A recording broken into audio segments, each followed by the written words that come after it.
quick message to your fans tuning in on The Zone. I love you. God bless you. AJ, last one. Wilder said before the Hellenius fight he wants to fight you. What do you think? Yes. That's a huge fight. Yes, it is a huge fight. That's correct. All good, mate. We've done that. Cheers. How's that been in Texas? I've told people here today that it must be nice for you to go to the cinema for a coffee and to the mall. You said, I've done none of that. I haven't been out, you know, I'm just training hard. But it is a new surrounding for you, it's exciting. It's something very different. It's not, I ain't seen anything. I'm not there for anything else because I'm a serious person, isn't it? I'm not there for anything else really. But one thing for sure though, is like, throughout my career, I think this is probably the most serious time I've taken in terms of like food, my sleep, the way I'm training, I study the game, and just everything I've learned. And me and Jermaine could chop it up and talk boxing for hours. Like everything I've learned about boxing, I've always put it into another camp. So everything I've been through, positive, negative, I'm using it to fuel this camp here. So I'm not really there to like go out for coffee and talk about bullshit. I'm there to fucking work. Put my head down and get ready for a fight. Do you feel like a seasoned pro now? Sorry about my language. Do you feel like a seasoned pro now? Nah, I still feel fresh and young. I still feel really fresh and young, yeah, not like a seasoned pro. As I said, I adapted to certain fights, so I didn't take crazy punishment. So at this stage of my career, I'll be like, shit, I've taken so much punishment. I'm war-torn, I still feel fresh. Where does the desire come from and what is the desire? Obviously, I know you love to fight. I like making money.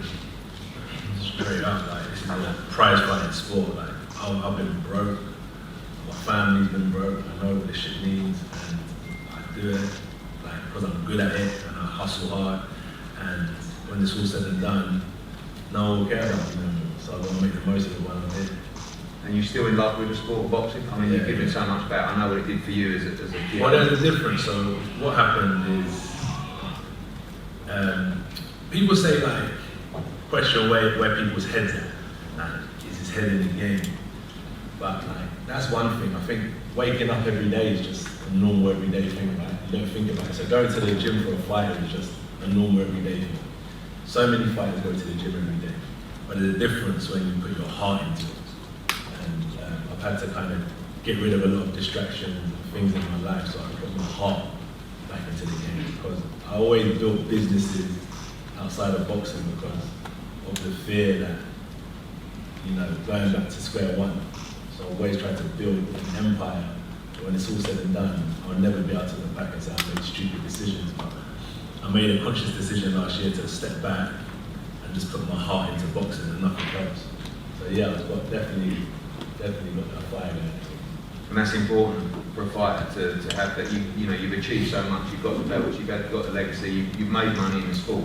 Your heart has to be in it. You know how dangerous it is. Yeah, as I say, it's not the mind. It's not just the mind. Like where your head's at. It's your heart.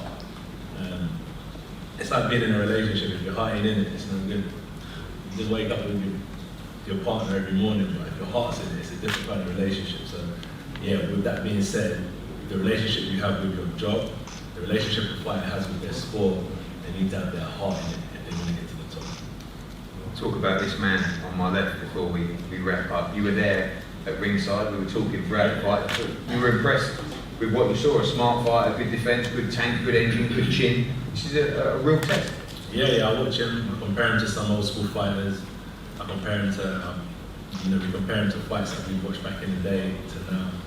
You know, people feel like boxing's based on popularity, but it's not. It's based on skill and talent. He's got a lot of talent and a lot of skill, and he's building himself up the ranks. So credit to him. Good luck to him. Looking at the Andrew Ruiz fight, no excuse, but I think looking at that, you could see from the ring walk that something went right. But I've never come up and said, oh, this is the problem and this is why. So if people want to live off that, they can live off that. But the difference is, when you watch them fights on TV, is one thing. But when you step in the ring with me, it's another thing. So you can watch as much as you want, but until you face me, you'll never know what it's like. And that's the same with him. I can watch as much as I like of him, but until I see him in the ring in front of me, it's going to be a different case. So good luck to him in his preparation. I'll be doing my part, and I know he'll do his part. So we can put on a spectacular show for the viewers of The Zone. If you haven't signed up, make sure you sign up, because it's going to be a great fight.